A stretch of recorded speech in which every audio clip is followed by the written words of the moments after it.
You're listening to the Shipyard Cat Podcast, the unofficial SAFC podcast for fans everywhere.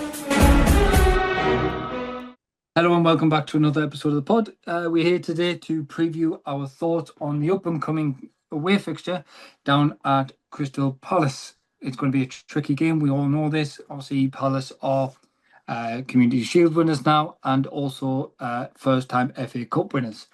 So talking and chew the fight over this, we are joined today by Kev and we are joined by Robin. How are you doing today, Robin? Looking forward to my bed, to be honest. Not going to lie, I've been out the house for 15 hours at work. So, I'm looking forward to getting another long day done tomorrow and then on to Palace at the weekend, mate. Excellent. And likewise, Kev, how are you doing today? Yeah, all good, mate. Busy period of work. I think most places are. But I'm just glad the internationals are over, mate, and we can go back to proper football. Yeah, 100%. Obviously, we'll touch on briefly that in regards to internationals. It does appear that based on Regis, everybody that has been on international duty has come back somewhat safe, well, non-injuries, everything like that. But we'll touch on that in just a moment because it's going to be nice to have all those boys back. And obviously, we've got in that integration, we had obviously the three newbies come in and obviously had their couple of days training to now obviously today trained with what I would say is the official first team. Let's talk about Palace though. As I did aforemention before, they are now Community Shield winners and they are obviously the most recent FA Cup winners. So it's no mean feat what they've achieved. What are we expecting from them apart from the obvious, a very difficult game? Oh, I mean, look, Selhurst Park's not an easy place to go. It never has been. It's been one of those tricky grounds, not just for us, but for any team. All of the Glasgow came in, last season or season before, I think, he's played some really nice football. Like you see, taken on to win the FA Cup first, then on to the Community Shield. Obviously, they are in Europe this season, on a Thursday night. It's going to be a really tricky game. They've got, good players all over the pitch. I mean, you look at the back, they've got Henderson, which is probably the number 2 England goalkeeper choice at the moment behind Pickford. You got Mark Gay, who is without a doubt the number 1 centre-back choice for England. And then, you got Adam Wharton, who's another one who's, he's a great talent. They're talking about him or Anderson playing that holding defensive midfield role during the World Cup. And then you've got Jean-Philippe Mateta up front, who's an absolute beast of a striker. Plus supporting cast, so to speak. It's going to be a tricky day. I mean, they showed against Forest in their last game when everyone was expecting Forest to win because obviously Palace didn't start the season too well with 2 defeats. Mm-hmm. And then they absolutely rolled Forest over. Yeah. At Forest. Not an easy thing to do. So, yeah, it's going to be a very, very tricky game. Yeah, I think Robin's pretty much summarised it pretty well, to be honest. They're not going to be an easy team. This is probably the hardest game so far this season for us. Probably the hardest test. It's an away game. So, obviously, this is one of those sort of games where, like Robin's just said, Selhurst Park is going to be a tough place to go. We need to try and make something of this game. If we come away from here with a point, that is a really good result. Obviously 3 points would be even better, but just in terms of what people would expect, realistically, is for us to go down there and get beaten. So anything other than that is a good result. Robin obviously reeled off the list of talent that they've got. To be honest, I think he was, good at stopping at that point because you could probably name most of their squad and say they're a good player and they're probably going to get looked at. I mean, even the likes of Ismail Assar, he's not even their main choice. Cracking player. Obviously, he's just had a hamstring injury, but again, another player that poses a massive threat if he's on the pitch. So, yeah, this is going to be a real tough game. And talking about obviously their squad, one of the things, if I remember rightly, Robin, you mentioned Adam Wharton. If I remember rightly, he came through the ranks of Blackburn and then Palace snapped him up, didn't he? And because they saw the talent there and obviously effectively executed their right to buy him straight away. And effectively, he's not looked out of shape and as a Premier League player. No, I mean, that City came from the Championship, from a team that was sort of. I mean, look, we all know Blackburn, they're either brilliant or rubbish, sort of thing in the Championship. I think that's fair to say. You know, there's not really a middle ground with Blackburn. They're always sort of up near and around the playoffs, but then generally, you know, fall away a little bit, you know, because they do have them poor results thrown in with, you know, good runs and stuff. So, yeah, but he's come through their ranks, you know, come through the England setup, you know, youth, you know, schoolboy youth, blah, blah, blah, you know, unders and so on. And like you say, he's gone straight into the Palace team and he's slotted into the Premier League and looks at home. Mm-hmm. You know, he's a young lad, he's doing well. Obviously, there's rumours of big clubs going in for him, like there was with Gahey. You know, obviously the Palace kept him. You know, Oliver Glasner, you know, is an extremely good coach.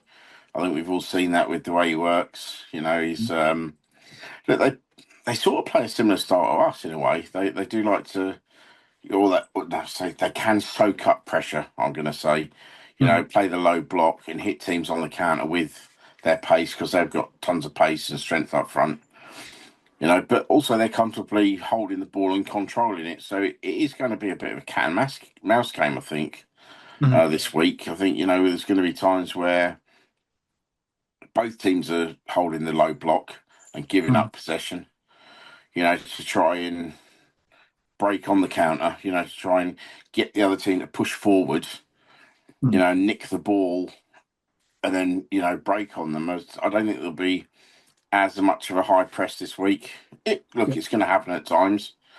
You know, but they are capable of it. You know, and likewise, so well, I think it could be a well matched game. I think it's, as Kev said, it is our trickiest game so far this season. Yeah, there's no doubt in that whatsoever. You know, I think it's just, you know, the lads having belief in that and not letting the occasion get to them. Because, like I said, Selhurst isn't the easiest place to go. It's a tight stadium. You are close to the pitch. Not a lot of room around. You know, but on the flip side of it, you know, it's a good, well-conditioned pitch. Palace like to play football. It's not like they were before, you know, years ago where they were a long ball team, so to speak. You know, they're a lot more cultured than probably people give them credit for. You saw that by beating Liverpool twice at Wembley. yeah, You don't do that if you can't play football. yeah. So, Agreed. yeah, I mean, I just think it should be a really well-matched game this weekend. I'm looking forward to it. No, agreed with that. Thank you there. And Kevin, I want to touch on with you in regards to obviously the lads are back from international duty, as I mentioned before. Looks like there's no injuries, which is good to see. Obviously, that's always the concern when you send your players on international duty. Are they going to come back in effectively a worse state than they went? The one I want to touch on most is obviously Trey captained his national side, which is an amazing feat for him. And I think he got one win, one loss. But even the coach came out after the loss and went, that would have been a lot worse if it wasn't for Trey. Like, that speaks volumes on Trey himself. But those lads coming back, that's going to be hopefully have a day of rest. And obviously, they've been training today. What we're thinking with that now, are we excited to see them back and ready to flourish? Yeah, definitely. I mean, you know, they've all gone away. They've done their bits for their national teams. They've come home safely. Um, Obviously, you've always got that worry in the background of, yeah, injuries, niggles, knocks, fatigue. But it's probably no worse off than playing at the championship level where it's Saturday, Tuesday, Saturday, Tuesday.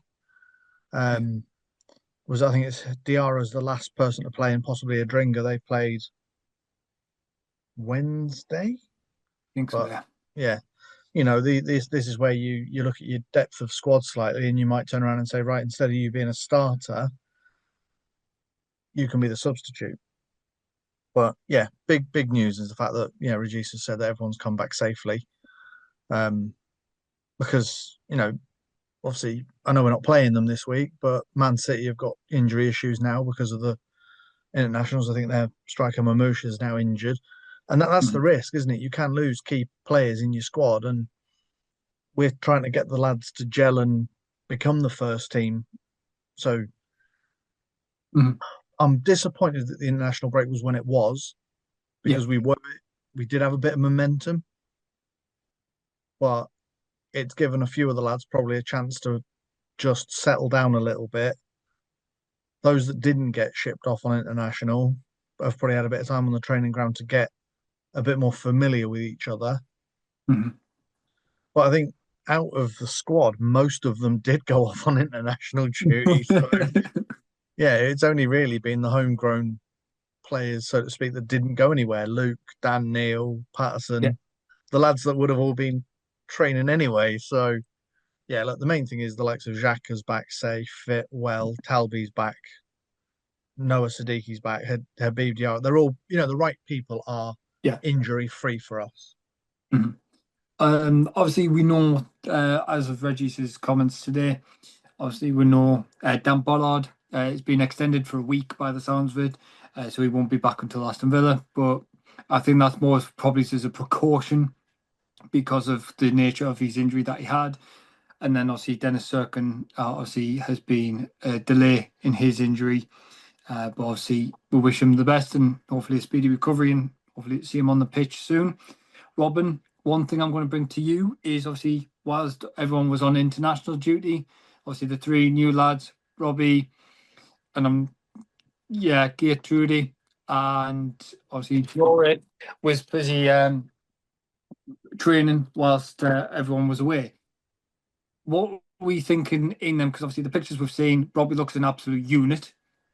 We know that, and obviously his time in Ajax, obviously the last season, obviously personal reasons cost him a decent season. But other than that, do we expect them to gel well and come into the fold quite quick? Now Robin's Yeah. finished laughing at Yeah, the exactly. I pronunciation of tried the my best, names. but I'm sorry, guys. There was a cat trying to fluff me, jump in my Yeah, way. yeah. Yeah, yeah, Blame the animals. I'll yeah. always will. Never work with children and animals, eh? So we best get rid of him then, Kev. Yeah. Yeah, exactly. No, in all seriousness, I think we've got to get out of our head a first team, Mhm. as in 11 players. It's a squad. It's a first team squad. That first team squad is 24, 25 players. Yeah. And there's going to be rotation. And I think that's the way we've got to look at it now. We can't look at it like this is our 11 and do we see anyone coming into it? I think this is our 24, 25, and we're going to use these this week. Mhm. We've got options like Rajiv said in the press conference. Obviously, Myenda, Eastdoor, and Robbie are all different types of centre forwards. Mhm. Obviously, it depends on the team we're playing, who's likely to get the nod. I think that's going to be a big thing. I think, teams where we're going to need a lot of pace, I think we might, see Wilson, if we're Mhm. playing a really low block against, the likes of, say, Man City or Liverpool or Arsenal, where we're expecting to give up possession and play a low block, then the likes of Wilson with his pace, I think might get the nod. Mhm. This week against Palace, look, we all know what Myenda can do, but also as well, Bobby's strength is holding the ball up, winning the ball and bringing other players into play. So I do think that he might be an option this week. I'd say it's probably between Myenda and Bobby, depending on how tired Myenda is after his international duty with Spain under 21s. Yeah. Bobby, wasn't in the Dutch national team this time, so I mean, look, it's going to be interesting. I do think that's how it's going to be. I think, that, like we said, Adingra, because he's travelling back late, he might not feature. They might play Enzo again, who was obviously didn't go away. So he's been at the Academy of Light all this time. Obviously, it all depends, how far they're travelling as well. I mean, obviously, Talby, it's only Morocco sort of thing, but then obviously you've got the likes of Ronaldo and stuff where, he's going further and stuff. And yeah, it's going to be tricky. I mean, you've got to think we've only got another, 3 games and then another international break again. Mhm. Obviously, which Adam failed to neglect, that Romain Mundle might be back for after that one. Yeah. Which is another thing that Regis said in the presser. So, yeah, I do think now we've got to look at it as the squad. Saying that, though, to me, there is a clear number one. I think there's certain players which will play if they're fit all the time, unless they're absolutely fatigued. I mean, the goalkeepers don't get fatigued. So Robin Ruff plays every game for me. And I think Granit Xhaka's nailed on as well. I think they're the sort of 2 players where you are looking at these 2 are starting if they're fit. And then we're going to look at the rest of the team and build it around them. Yeah. No. Good comments, Kev. Do you have any extras on that? No, like I said, I think the fact that everyone's come back fit and well, yeah, like you say, it was good to get a little update from Regis today about, how Ballard's getting on, how Mundle's getting on, how the likes of, Dennis Cirkin and stuff are getting on. It is good to hear that. And, the main thing is that they're in and amongst it. I mean, we saw pictures the other day of obviously Ajay Lisi he's back training. Luke's round the corner. By the time we get to the next international break, you would probably say your full squad is fit. Mm-hmm. Touch wood, no new injuries or issues, but you do have to worry that some of those players that are going to be fit by the next international break will have lost their spots. Yeah. No offense to Mundle, but this time off could cost him his start. Yeah. And you've got to look at it like, who's Luke going to displace? Yeah. There's a lot of talent in our squad now, and yeah, the first team's going to be difficult, but the main thing is, like you say, we go down to Palace, we do whatever we need to do to try and come away with something, and we stay injury free. The big thing for me at the moment is, whilst the team are still gelling, players need to try and stay injury free and suspension free. Because the last thing we need to do is go into the next international break, which is the start of October, isn't it? I think it's the 12th. That weekend, isn't it? The 10th, 11th, 12th. That's only 4 weeks away. So if you lose, say, I don't want this to happen, and I don't want this to be the curse of the commentator, as they say. Say Hume gets a red card this weekend, you're not likely to see, depending on the severity of the foul, you may not see him again until the week before the international break. Yeah. When he then potentially heads off again. Yeah. So yeah, the main thing is go to Selhurst Park, get the points, and leave.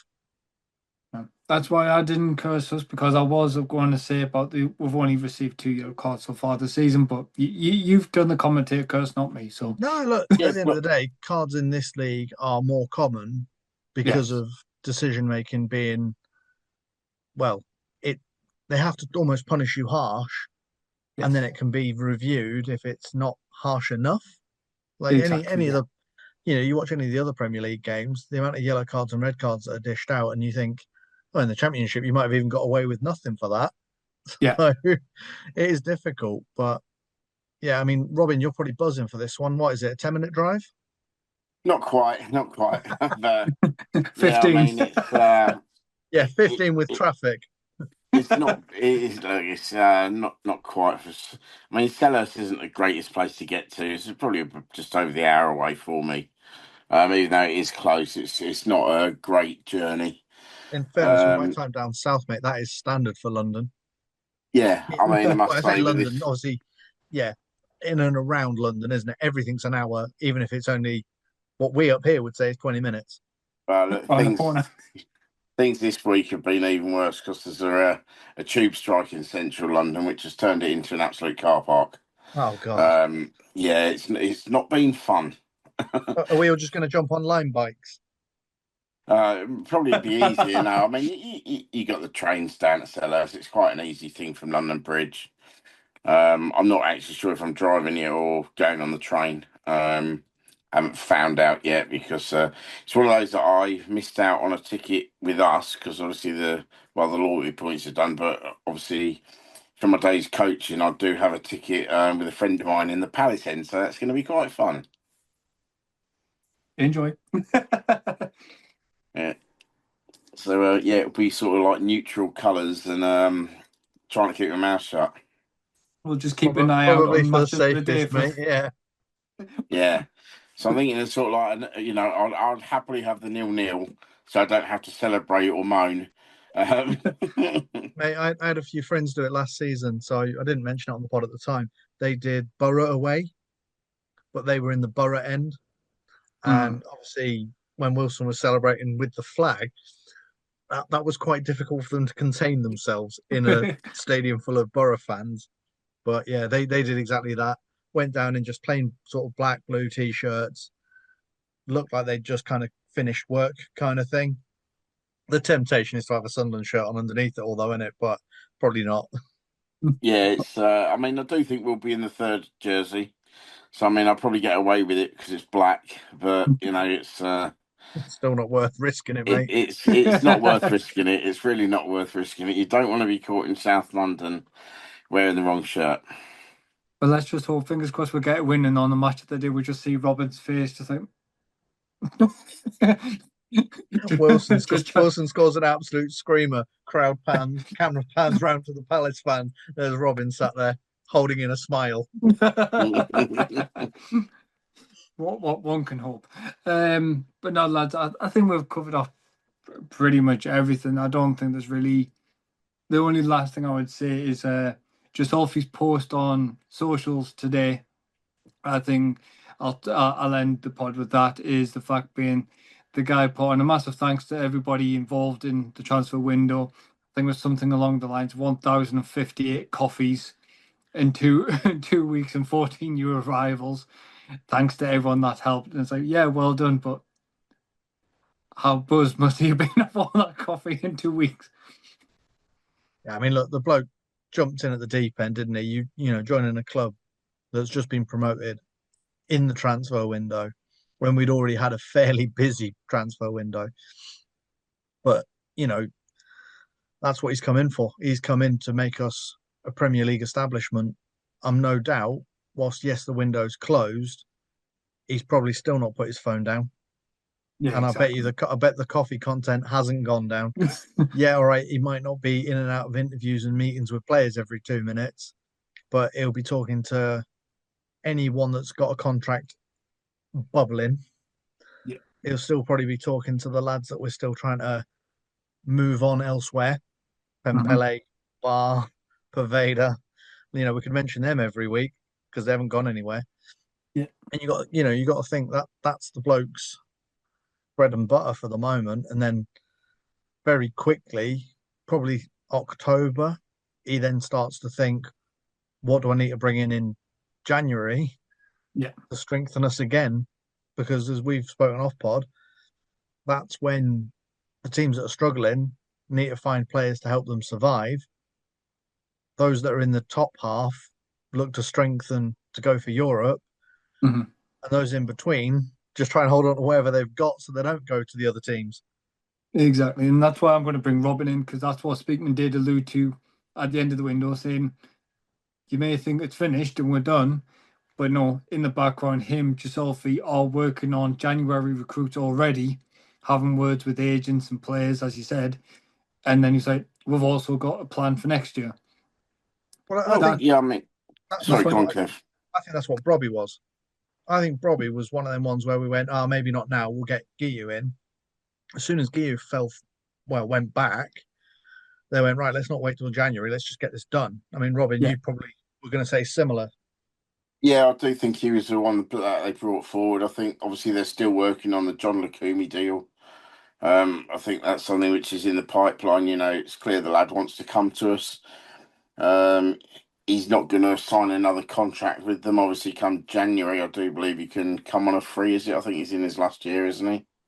Not Not too sure. 100% It's sure. either 1 or 2 years, I think. Yeah, I think they've got. I think it's one of those where they've got an option, sort of thing. But he wants away. Yeah, I mean, there's probably others in the pipeline. They've probably looked at the squad we've got, and obviously with I'd say Paddy Roberts going out on loan, and Talby being the right winger, so to speak, at the moment.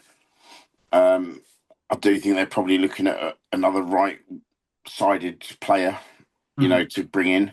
That can do that. Obviously, we've got a Dingra that can. I mean, yeah, he can play both sides, but he's primarily left.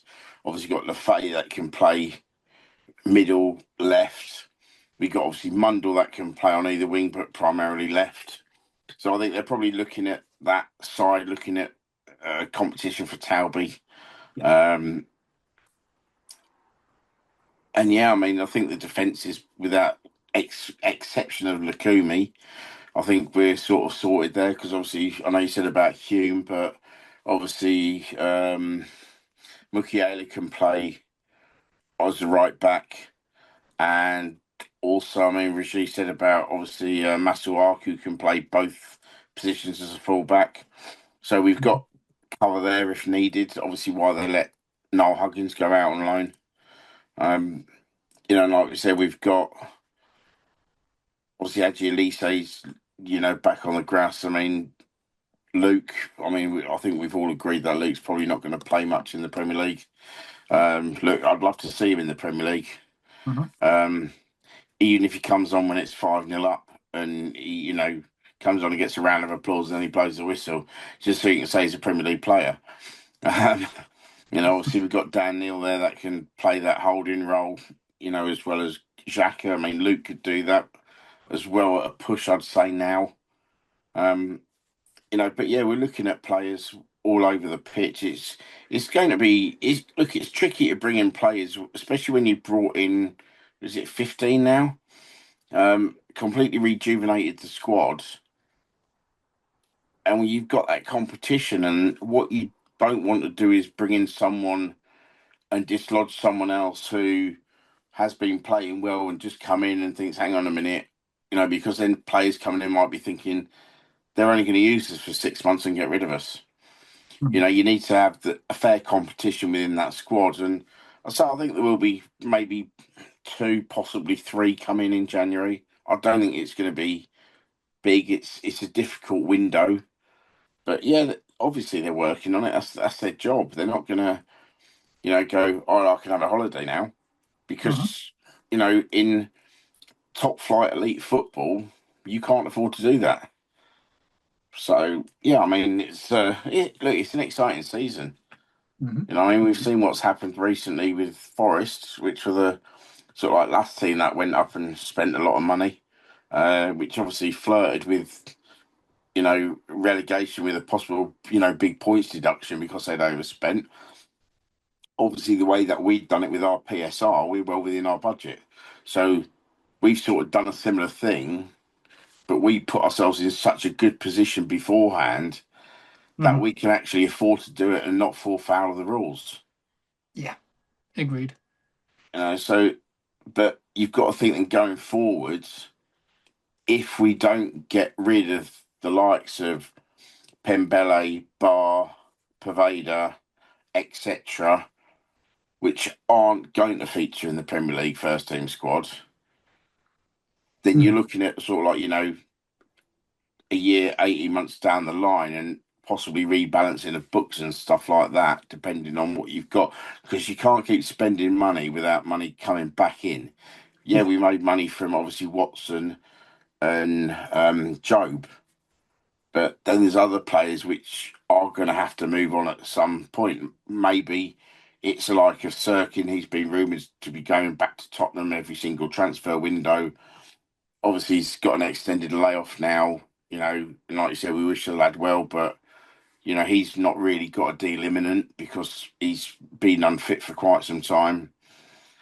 Obviously there's the Ekwar situation, where he's virtually gone on strike because he claims he didn't know anything about his move being made permanent because of the relegation, and he doesn't want to play in the second division in France.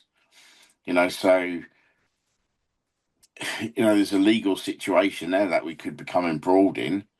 Nothing of our doing, but I think that was £6.5 million for Ekwar, which if he can, the way that players are at the minute, go to the Court of Arbitration for Sport and say this deal's not what it was because they got relegated, then it could be a case of he could get his contract, basically terminated at St Etienne, and then he'd technically still be under contract with us.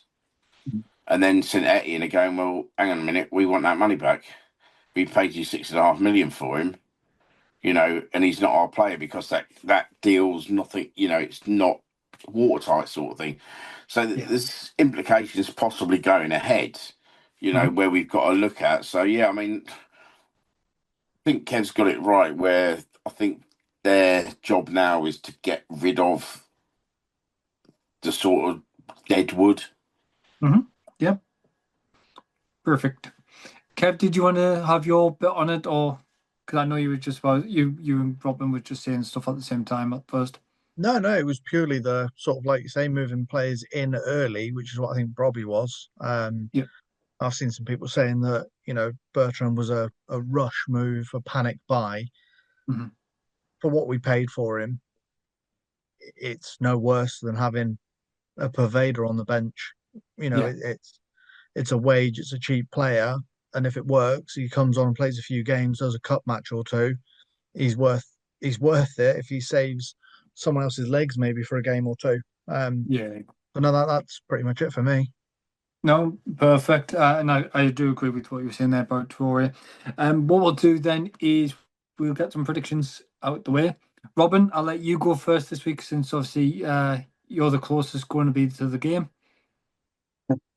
Yeah, I mean, like I said, a 0-0 would be best for me because I don't have to celebrate. Like I said, I'd love to nick one down there, but I think because it's such a tricky place to go, there's goals there. I think it's going to be 1-1 though. Okay. Kev? I pretty much said it earlier on, didn't I? I said ideally a sort of like a draw, come away with a point. I would like some goals because I think 0-0s are boring. Unless it's a proper slugfest and everyone's having a go, a 0-0 is nothing. It's a long way to travel for a 0-0. So yeah, I think a 1-1.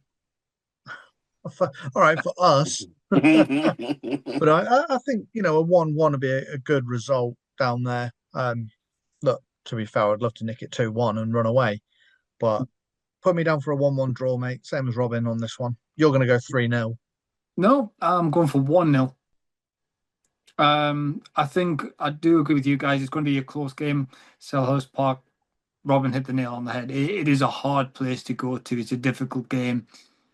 I just think something compared to, say, yesteryear teams that we've taken and played against, we've got a core, we've got an ethos about us. We've got a team that want to fight for the badge and fight for the team, whether it be high up on the pitch or whether dropping back and defending for the team. The ethos is there, the call's there.